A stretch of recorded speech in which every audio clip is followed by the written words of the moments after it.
Donc, un accord pour Noël reste possible selon vous? Il est indispensable. Vous avez deux manières de faire de la politique. Soit de vous chercher uniquement à flatter vos électeurs en considérant que vous devez préserver votre capital électoral entre deux élections, soit de vous considérer qu'à un moment donné, grâce à ce capital confiance des élections, vous devez être à la hauteur des enjeux et assumer des responsabilités, même quand c'est face à la difficulté.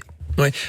Qu'est-ce qui pourrait faire changer alors, notamment le président du MR, Georges-Louis Bouchet, à la table dans ce délai de 50 jours, Maxime Prévost? Vous y croyez, d'accord, mais... Je n'ai pas le sentiment qu'une séance de massage serait d'une grande utilité, même si aujourd'hui il y a beaucoup de tensions et qu'il est certainement utile de mettre à profit les jours qui viennent pour la faire retomber et que chacun se remette dans un état d'esprit orienté solution.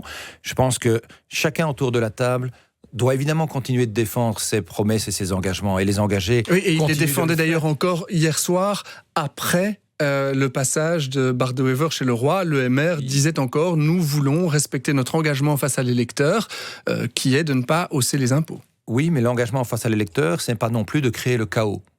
Ce n'est pas de s'empêcher de mettre un peu d'eau dans son vin pour trouver une solution collective.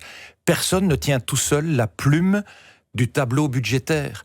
Si c'était le cas, les engagés feraient tout seuls aussi toute une série d'autres choix. Chacun des partis pourrait alors écrire sa partition uniquement en fonction de ses envies.